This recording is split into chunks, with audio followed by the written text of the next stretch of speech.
Welcome, friends, to Arthurian April, day 20.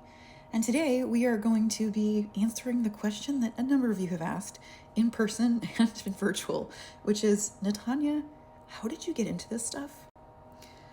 It's a good question. First of all, you need to know who I was as a kid. Since I can remember, I have loved fantasy.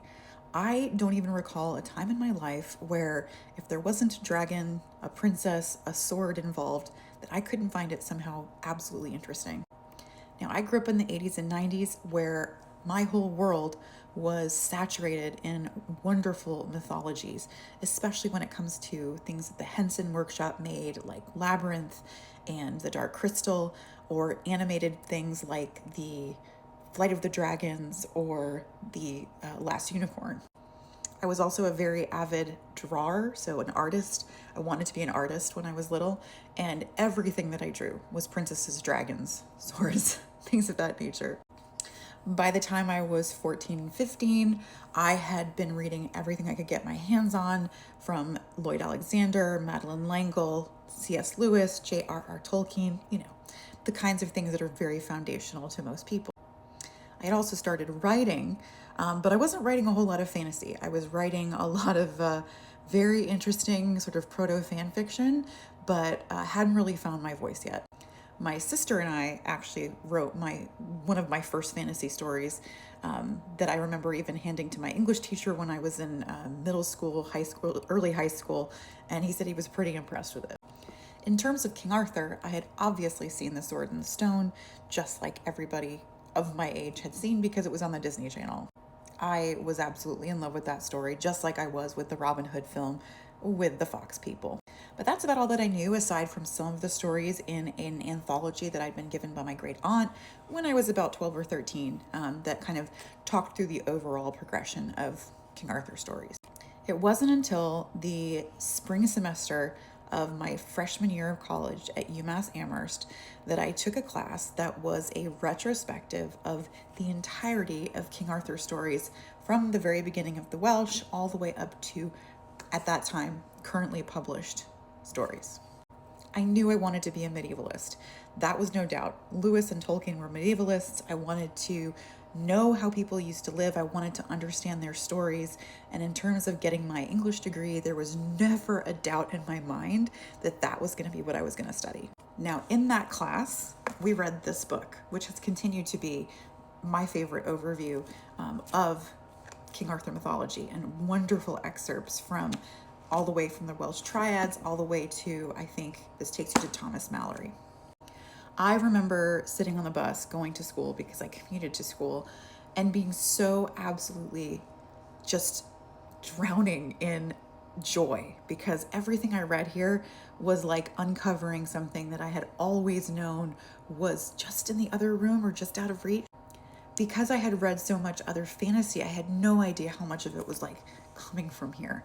And it's so strange, like reading these stories and finding the initial language and seeing the change over hundreds and then almost a millennia later with these characters, and knowing that people that long ago were telling the same stories that were absolutely making my heart sing was just so wild.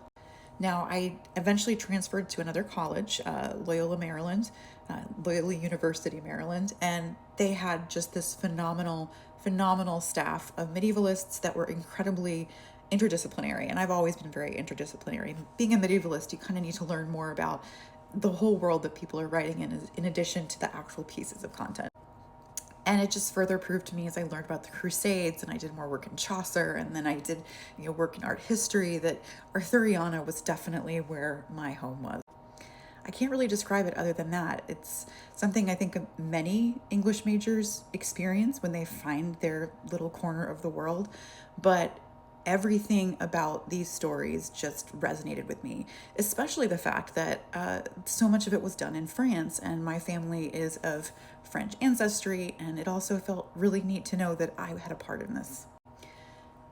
And then things sort of changed. I had a child at the end of my master's program at the University of North Carolina, Greensboro, and my advisor fell off the face of the earth And I had to scrap everything to write my thesis on a different topic because I had a different advisor. And I realized after interviewing at UNC for a PhD position that I was no longer interested in the critical side of writing about this stuff. That I wanted to go back to reading these stories because I wanted to do it for fun. And considering I had gone to school from kindergarten all the way through to my master's degree, it was kind of time for a break.